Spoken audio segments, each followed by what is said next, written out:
नमस्कार जी, जल्दी से जल्दी जुड़ जाइए। आपके कमेंट्स भी मुझे शो हो अभी तक तो नहीं हो रहे हैं, होना शुरू हो गए। विनय गरेवाल जी नमस्कार, बहुत बहुत शुक्रिया आप लोगों का। इसको शेयर कर दीजिए। इस वक्त की बड़ी खबर लेकर मैं आपके समक्ष हाजिर हूं। हिमाचल प्रदेश में कोविड के लिहाज से एक बड़ा फैसला सरकार ने लिया है। एक बड़ा फैसला सरकार ने लिया। आज लगातार तीसरा दिन था समीक्षा बैठक का। मुख्यमंत्री लगातार अपने जिलाधीशों और जिला पुलिस कप्तानों के साथ साथ जिला चिकित्सा अधिकारियों से बातचीत लगातार कर रहे थे। और आज एक बड़ा फैसला हुआ जिसकी लगातार डिमांड भी की जा रही थी कि बाहर से आने वाले लोगों के लिए कुछ न कुछ प्रावधान करना होगा। आज हिमाचल सरकार ने तय किया है कि बाहर से जो भी हिमाचल आना चाहता है, खासतौर से 16 तारीख के उपरांत, उसको अब अपनी कोविड रिपोर्ट साथ में लानी होगी। जी हाँ, 72 घंटे पहले की कोविड रिपोर्ट लेकर ही आप अगर आएंगे तो आपको प्रवेश दिया जाएगा। अभी ये बड़ा फैसला लिया गया है। इस वक्त का ये बड़ा फैसला है। जल्दी से जल्दी इसको शेयर कर दीजिए। इम्तियाज जी, निशांत जी, विनोद ठाकुर जी, बालकृष्ण जी नमस्कार, अवनीश कुमार जी नमस्ते। इसको शेयर कर दीजिएगा कैंडी, ताकि अधिक से अधिक लोगों तक पहुंचाए। बलविंदर सिंह, मुकेश अग्नोत्री, मनीष ठाकुर,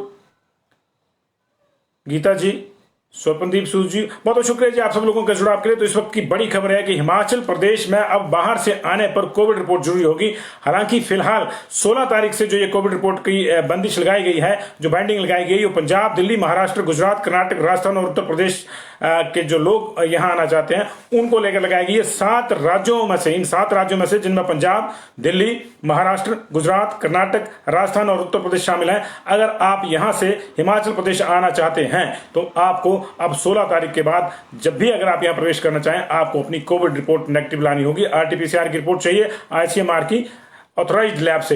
यह बड़ा फैसला इस वक्त हिमाचल प्रदेश सरकार ने लिया है। मुख्यमंत्री ने आज एक समीक्षा बैठक की है और उन्होंने कहा कि केंद्र तथा राज्य सरकारों द्वारा कोरोना वायरस को फैलने से रोकने के लिए जारी की गई सभी मानक संचालन प्रक्रियाओं, एसओपी और दिशा निर्देशों को कड़ाई से लागू किया जाना चाहिए ताकि वायरस को नियंत्रित करने में मदद मिल सके। उन्होंने कहा कि प्रदेश में कोविड-19 के मामले में अचानक तेजी आई है जो चिंताजनक है, और इसके चलते आज हमने ये फैसला लिया है कि हाई लोड वाले 7 राज्य चिन्हित किए गए हैं। जी, हाई लोड वाले 7 राज्य चिन्हित किए गए हैं, जिसमें पंजाब टॉप पे है, दिल्ली है, महाराष्ट्र है, गुजरात है, कर्नाटक, राजस्थान और उत्तर प्रदेश है। हमारा बिल्कुल एडजॉइनिंग राष्ट्र हमारा बिल्कुल एडजॉइनिंग प्रदेश जो इसमें है वो ये है पंजाब। पंजाब में डेली 3000 के आसपास केसेज आ रहे हैं, और उससे भी बड़ी चिंता की बात है कि वहां मैक्सिमम केसेज अब ब्रिटेन स्ट्रेन के आ रहे हैं, जो परेशानी का कारण ज्यादा है। इसके अलावा दिल्ली में 8000 केसेज पिछले 24 घंटे में 2 दिन से आ रहे हैं, और ये भी चिंता है हमारे लिए क्योंकि हमारे अधिकांश लोग दिल्ली में रहते हैं। महाराष्ट्र में स्थितियां खराब हैं। डेली वहां 57 और 60,000, 55,000 से ऊपर और 60,000 के बीच में वहां पे डेली लोग पॉजिटिव आ रहे हैं। इसमें भी मुंबई में 11,000 ये मामला पहुंच गया है। मुंबई, नासिक और दूसरे शहरों में महाराष्ट्र में बहुत से लोग हिमाचल प्रदेश के रहते हैं। इसके अलावा गुजरात, कर्नाटक, ये वो राज्य हैं जहां से इन दिनों हिमाचल प्रदेश में टूरिस्ट आते हैं। राजस्थान और उत्तर प्रदेश, यहां से भी टूरिस्ट इस दौरान ज्यादा आते हैं, अप्रैल और मई में। और यही वजह है कि अब पिछले कल आपने देखा कि 886 केसेज आए थे। उससे पिछले कल भी हमारे पास लगातार 3 दिन तक 600 650 का बैच आया। पिछले कल 850 का आया था, लगभग 900 ही रख लीजिए, 886 का बैच आया था। इस सब के चलते अब हिमाचल प्रदेश सरकार ने एक बड़ा फैसला लिया है। 7 राज्य चिन्हित किए गए हैं, 7 राज्य चिन्हित किए गए हैं। और ये जो है इसमें अभी एक बड़ी इंटरेस्टिंग बात है कि इसमें चंडीगढ़ और उत्तराखंड को और जे.एंड.के को शामिल नहीं किया गया, जो बिल्कुल ज्वाइनिंग एरिया है। उत्तराखंड, चंडीगढ़ और जे.एंड.के की हालात कहीं पूरे देश से अलग नहीं है। उत्तराखंड में भी बहुत ज्यादा केसेस आ रहे हैं, बल्कि उत्तराखंड ने हमसे भी पहले वहां आने वाले लोगों के लिए कोविड रिपोर्ट की अनिवार्यता लगाई है। लेकिन चलिए, अभी धीरे धीरे चीजें होंगी। फिलहाल 7 राज्य चिन्हित किए हैं हिमाचल प्रदेश के शासन और प्रशासन ने। उनमें पंजाब, दिल्ली, महाराष्ट्र, गुजरात, कर्नाटक, राजस्थान और उत्तर प्रदेश शामिल है। यहां से अगर आप 16 तारीख से बाद आएंगे तो आपको बिना कोविड रिपोर्ट के प्रवेश नहीं मिलेगा। इसका दूसरा मतलब यह है कि अब हमारे जो एंट्री पॉइंट्स है वहां पे इस चीज की चेकिंग होगी, या फिर 1-2 दिन के भीतर को दूसरा सिस्टम आ सकता है जिसमें आपको रजिस्टर करवाना होगा अगर आप यहां से आ रहे हैं। तो ये अब एक देखना होगा कि किस तरह से चीजों को किया जाता है। लेकिन बड़ी बात है, लेकिन उसमें भी एक झोल ये है कि 13 तारीख से नवरात्र शुरू हो रहा है, यानी 3 दिन तक, 13, 14, 15, 16 से तो शुरू हो जाएगा ये नेगेटिव प्रोग्राम। लेकिन 13, 14, 15 पहले 3 नवरात्रों के रश को कैसे नाथा जाएगा, कैसे वहां की व्यवस्था बनाई जाएगी, ये भी अपने आप में एक चिंता का विषय है। बेहतर होता कि ये फिर 13 तारीख से ही लगा दिया जाता, लेकिन वही बात है कि कुछ ना कुछ झोल रह जाता है उसमें, और लोग इससे बहुत से खुश हैं। देखिए, सुमित सोहटा कह रहे हैं कि बढ़िया है, और बहुत से लोग कह रहे हैं कि जो है नहीं, टूरिस्ट के लिए नहीं है अनिल जम्बाल, टूरिस्ट के लिए नहीं है, इसमें टूरिस्ट शब्द का इस्तेमाल ही नहीं है। जिसको भी आना है, जो भी अगर हिमाचल का भी बाहर रह रहा होगा तो इसके लिए भी होगा। अभी इसकी मुझे लगता है कि कई चीजें आएंगी। अभी माइक्रो कंटेनमेंट जोन की प्रभावी निगरानी करने का उन्होंने बल दिया है। उन्होंने कहा कि आरटीपीसीआर टेस्ट होंगे, और ये सरकार ने एक डाटा दिया है कि 45 दिनों के भीतर 10,690 कोविड के नए केसेस आए हैं। इसके चलते ये फैसला लिया गया है, और मृत्यु के मामले बढ़े हैं। 45 डेज में 120 लोगों की डेथ हुई है। ये सरकार का आंकड़ा है जी, ये सरकार का आंकड़ा है। 45 डेज में 10,690 नए केसेस आए हैं और 45 दिनों के भीतर 120 लोगों की मौत दर्ज हुई है। लेकिन वास्तविकता यह है कि उसमें से भी जो 10,000 केसेस आए हैं, उसमें से भी पिछले 10 दिन में ही 5,500 से ज्यादा केस, 5500 केस जो हैं पिछले 10 तारीख तक आ चुके हैं, इसी महीने के 10 दिन में आ चुके हैं। और 120 में से 69 डेथ जो है वो इसी महीने चुकी, यानी इस महीने पिछले 2 महीनों फरवरी और मार्च के अलावा कहीं ज्यादा बड़े पैमाने पर संक्रमण सामने आया। और इसके चलते जो है जयराम ठाकुर ने यह भी स्पष्ट किया है कि नवरात्रों के दौरान श्रद्धालुओं को प्रवेश में विभिन्न मंदिरों में भ्रमण कराने की अनुमति प्रदान की है, लेकिन इसके साथ ही लंगर, भंडारे तथा जागरण के आयोजन पर पूर्ण रूप से प्रतिबंध लगाया गया है। उन्होंने कहा कि श्रद्धालुओं को सामाजिक दूरी बनाए रखते हुए तथा फेस मास्क पहनकर पूजा में दर्शन करने के लिए मंदिरों की अनुमति प्रदान की है, और एसओपी का कड़ाई से पालन होगा। तो एसओपी में ये जुड़ जाएगा अब कि अगर 16 तारीख या उससे बाद कोई आता है तो उसको फिर अपनी रिपोर्ट इन राज्यों से, जो हाई लोडेड राज्य हैं, बाकी अगर उत्तराखंड से दर्शनों को आना चाहता है तो उसके लिए अनिवार्य नहीं होगा, चंडीगढ़ से आना चाहता है उसके लिए नहीं होगा, हरियाणा से आना चाहता है उसके लिए नहीं होगा, लेकिन दिल्ली, पंजाब, महाराष्ट्र, गुजरात, यहां से कोई आना चाहता है तो उसके लिए ये अनिवार्य होगा। 7 राज्य जो हैं वो कर्नाटक और इसमें केरल भी रखा गया है जी, नहीं गुजरात रखा गया। गुजरात ये है पंजाब, दिल्ली, महाराष्ट्र, गुजरात, उत्तर प्रदेश, कर्नाटक और राजस्थान। यहां से जो भी आना चाहता है, यहां से जो भी आना चाहता है उसके लिए अब 16 तारीख से अनिवार्य हो जाएगी ये रिपोर्ट। ये इस वक्त की बड़ी खबर है, इसको आप शेयर भी कर दीजिए। और अभी कुछ और जो बंदिशें हैं वो हमारे यहां लग सकती हैं। अभी स्कूल्स को लेकर भी शायद कोई बड़ा फैसला होगा, लेकिन इस वक्त का बड़ा फैसला ये है कि 7 राज्य सरकार ने चिन्हित कर दी गए हैं जहां से अगर कोई आना चाहता है 16 तारीख तक तो आए। इसका दूसरा मतलब ये है कि अगर कोई हिमाचल लौटना चाहता है, मुंबई से या दिल्ली से हिमाचली है, तो वो फिर, या पंजाब से, तो उसके पास अभी 5 दिन है। आज 11 तारीख है जी, उसके बाद जो है 12, 13, 14, 15 और 16 5 दिन है। 5 दिन के भीतर जो भी कोई लौटना चाहता है वो लौट सकता है। इस तरह से मुझे लगता है कि टेक्निकली एक टाइम दिया गया है, और उसके बाद अगर कोई आ रहा है, जो क्योंकि मैक्सिमम टूरिस्ट ही होंगे और ये जो है परेशानी होगा। देखिए, टूरिस्ट सीजन र्यूंड तो होगा, बिल्कुल सही कह रहे हैं आप, टूरिस्ट सीजन र्यूंड हो जाएगा सुरेश गौतम जी, लेकिन दूसरा पहलू भी यही है कि टूरिस्ट आएंगे, उनके साथ संक्रमण आएगा, तो फिर हिमाचल भी र्यूंड हो जाएगा। तो हम लोगों को यह तय करना था कि क्या किया जाए क्या नहीं। तो ठीक है, whosoever wants to come as a tourist, he should come with a COVID report. और ये कोई नया फरमान नहीं है हिमाचल प्रदेश का, टूरिस्ट स्टेट हम अकेले नहीं है, उत्तराखंड में ऑलरेडी है,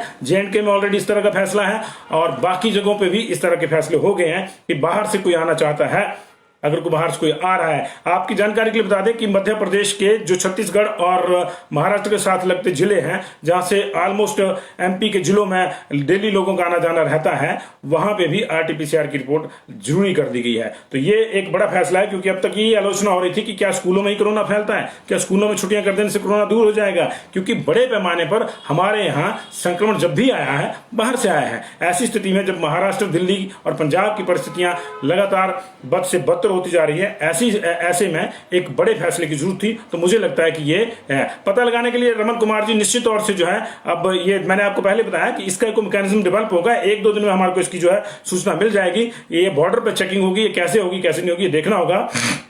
हरियाणा से आने वाले सीधे आ सकते हैं जी, लेकिन फिर वही बात है कि आपको बताना होगा कि आप कहां से आ रहे हैं। तो रजिस्ट्रेशन मुझे लगता है कि शुरू हो जाएगी, पहचान करने के लिए कोई ना कोई आएगा। अभी ये एकदम से अभी ये जो खबर है, ये मंत्रिमंडल, ये माननीय मुख्यमंत्री की जो बैठक हुई है अधिकारियों के साथ, जो समीक्षा बैठक, उसके बाद है। अभी इसके कुछ डिटेल्स आएंगे, मुझे लगता है शाम तक ये क्लियर हो जाएगा कि जो है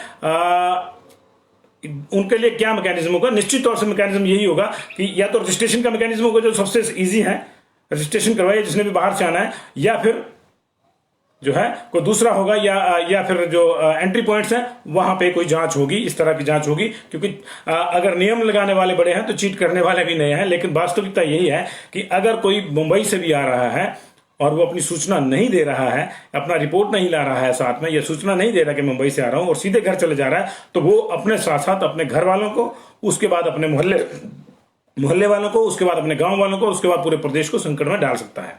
क्योंकि संक्रमण कब किसके साथ आ जाएगा वो नहीं जी। अभी तो देखिए, अभी तो अमन वशिष्ठ, अभी तो आप चाहे चंडीगढ़ से आना चाह रहे थे, पंजाब से 15 तारीख तक तो कहीं से भी आ सकते हैं। 16 तारीख के बाद अगर आना है तो ये जो है ये रिपोर्ट का जो है आपके ऊपर बाइंडिंग होगी। लेकिन अभी ये भी इसमें क्लियर होना है कि अगर हिमाचल वाले आना चाहते हैं बाहर से तो उनके लिए क्या होगा, और टूरिस्ट आने जाते हैं तो क्या उनके लिए अलग नियम होगा। तो ये चीजें हैं, ये देखिए अब सरकार ने एक फैसला लिया है। ऐसा पहली बार नहीं हो रहा है कि कोई आधा अधूरा फैसला लिया जा रहा है। धीरे धीरे इसकी डिटेल्स आ जाएंगी और मुझे लगता है कि ये इमीडिएट फैसला है जो मुख्यमंत्री के एंड से आया है। अब इसकी जो विस्तार है कि कैसे आएंगे, कैसे चिन्हित किए जाएंगे, ये मुझे लगता है कि शाम तक क्लैरिफाई हो जाना चाहिए कि जी। चंडीगढ़ वाला अभी तक तो किसी के लिए नहीं जी। 16 तारीख तक, 16 तारीख से शुरू हो जाएगी 7 राज्यों के लिए। उसमें चंडीगढ़, हरियाणा, उत्तराखंड, JNK शामिल नहीं है। अभी हमारे पास पंजाब, दिल्ली, राजस्थान, उत्तर प्रदेश, कर्नाटक, महाराष्ट्र और इसके अलावा 7 राज्य ये लिए गए जी। इसके अलावा जो है गुजरात भी शामिल है इसमें। पंजाब, गुजरात, महाराष्ट्र, दिल्ली, कर्नाटक, राजस्थान और उत्तर प्रदेश, 7 राज्यों के लोग, 7 राज्यों से चाहे कोई भी आना चाह रहा। अभी ये नहीं बताया गया कि हिमाचली होगा तो जाने देंगे, नहीं होगा। इन 7 राज्यों में से अगर कोई हिमाचल प्रदेश में आना चाहता है, खासतौर से 16 तारीख के बाद अगर वो आना चाहता है, तो उसे फिर अपनी कोविड रिपोर्ट साथ लेके आना होगा। ये इस वक्त की बड़ी खबर है, इसको आप शेयर कर दीजिएगा। बहुत से लोग पूछ रहे what about who come from Chandigarh. जी बिल्कुल आइए, चंडीगढ़ से आइए। अभी चंडीगढ़ में तो रोक ही नहीं लगी है जी। चंडीगढ़ में तो अभी रोक ही नहीं लगी है। चंडीगढ़ वाले तो जो है 16 तारीख के बाद भी अभी कोई फैसला नहीं लिया गया, क्योंकि वहां पे ये कोई हॉट जो स्टेट्स हैं वो डिफाइन किए गए जी प्रशासन द्वारा, जहां कोविड का ज्यादा प्रसार। तो अभी चंडीगढ़ में ज्यादा नहीं है, इसलिए अभी चंडीगढ़ को लेकर कोई फैसला नहीं हुआ है। पंजाब में डेली 3000 से ऊपर केसेज आ रहे हैं। हरियाणा में अभी उतने केसेज नहीं आ रहे। हरियाणा में अभी हालांकि ऐसा कम नहीं है, लेकिन दिल्ली में 8000 के आसपास केसेज आ रहे हैं पिछले 3 दिन से लगातार। 24 घंटे का अगर डेली का रिकॉर्ड देखा जाए तो डेली वहां 8000 प्लस केसेज आ रहे हैं। महाराष्ट्र की स्थिति आपके सामने है। गुजरात, कर्नाटक और उत्तर प्रदेश में भी इस तरह के मामले बढ़े हैं। ऐसी स्थिति में यह फैसला सरकार ने लिया है कि 7 राज्य चिन्हित किए हैं जी। उन 7 राज्यों के अगर लोग 16 तारीख से बाद आना चाहते हैं तो फिर उनको कोविड रिपोर्ट लेना नहीं होगी। लेकिन इसमें जो लूप होल है, इसमें जो समस्या है वो भी मैं आपको बताना चाहूंगा। वो भी मैंने आपके साथ शेयर करी कि समस्या ये है कि फिर जो पहले 13 तारीख को नवरात्रे हैं, 13 को, 14 को, 15 को जो बाहर से लोग आएंगे उनका क्या होगा? क्या इस चीज की गारंटी ली जा सकती है कि 13, 14, 15 को जो लोग आएंगे वो संक्रमण लेके नहीं आएंगे? तो यही मैं कह रहा हूं कि आधा अधूरा डिसीजन एक तरह से लग रहा है। मुझे लगता है कि इसकी जो है विस्तार होना चाहिए। एक तो फैसला देखिए, हंस रहे हैं हमारे ये कुशाल गुप्ता जी कह रहे हैं कि बड़ी जल्दी लिया। एक तो बड़ी जल्दी ले लिया और दूसरा आधा अधूरा लिया। तो इस पे अभी चर्चा होगी जी निश्चित तौर से। और ऐसा नहीं है कि आप जो है आधी चीजों को करें और आधी को नहीं करें, तो फिर आधा किया हुआ काम भी जो है उसका कोई पूरा फायदा नहीं होता। ढंग से अगर आधा किया है तो भी पूरा फायदा होता है, लेकिन अगर ढंग से को नहीं किया है तो फिर उसको आधा अधूरा कहा जाता है। तो मुझे लगता है कि अभी आधा अधूरा फैसला है। इसकी पूरे डिटेल्स हैं, शाम तक आने चाहिए। और अभी सिर्फ इतनी सूचना दी कि हमने ये कर दिया है, लेकिन अब कैसे कैसे होगा, क्या इसका मोड ऑपरेंडी होगा, क्या इसका मैकेनिज्म होगा, उस चीज को लेकर कोई अभी स्पष्टता नहीं है। और ये स्पष्टता बहुत जरूरी है। ये हम भी चाहते हैं कि स्पष्टता हो, क्योंकि आप भी चाह रहे होंगे कि पता चले, आम आदमी को भी पता लगे कि कैसे आना है, क्या नहीं आना। क्या जो लोग बाहर हिमाचल के रहते हैं उनके लिए कोई छूट होनी चाहिए, ये नहीं होनी चाहिए? ये आप भी बताइए। सरकार भी उस तक कोई फीडबैक लेनी चाह रही हो कि उनके लिए होनी चाहिए, या ये सिर्फ जो बाध्यता है ये सिर्फ टूरिस्ट और गैर हिमाचलियों के लिए होनी चाहिए? ये भी अभी क्लियर नहीं किया गया। अभी इतना कहा है कि इन राज्यों से, हाई लोड वाले 7 राज्यों से 16 तारीख ऑनवर्ड जो भी आना चाहेगा, जो भी हिमाचल आता है, उसको अपनी RT-PCR की 72 घंटे के fresh report with in 2 hours वाली जो है वो लानी होगी। तो इसमें अभी कोई इस तरह का वर्गीकरण नहीं किया गया कि हिमाचली, गैर हिमाचली या दूसरा वर्गीकरण नहीं किया गया। तो ये देखा है जी। तो मैं बस से तो चलेंगी, बसेज कुछ नहीं रुकेगा। जिसको आना है वो भी आए, चाहे बस में आए चाहे जैसे मर्जी आए। लेकिन बात वही है कि अभी कोई एक मैकेनिज्म डेवलप करना होगा कि कैसे कैसे जो है वो आ पाते हैं। ऐसा भी वैक्सीनेशन का कोई फंडा नहीं है कि आपको 2 वैक्सीन का आपको दिखाना है। और ये भी एक अच्छा पॉइंट है, अगर किन्हीं लोगों को 2 डोज वैक्सीन की लग चुकी हैं और उसके बाद भी उन्होंने 14 दिन का प्रोटोकॉल पूरा कर लिया है, तो क्या उनकी भी RT-PCR रिपोर्ट ली जाएगी? अभी कई इफ्स एंड बट्स हैं इसमें, लेकिन शुरुआती तौर पर एक फैसला लिया गया है। इस फैसले को थोड़ा सा विस्तार और देने की जरूरत है। वो हम पता करेंगे क्या है क्या नहीं है। बहुत बहुत शुक्रिया आप लोगों का जी।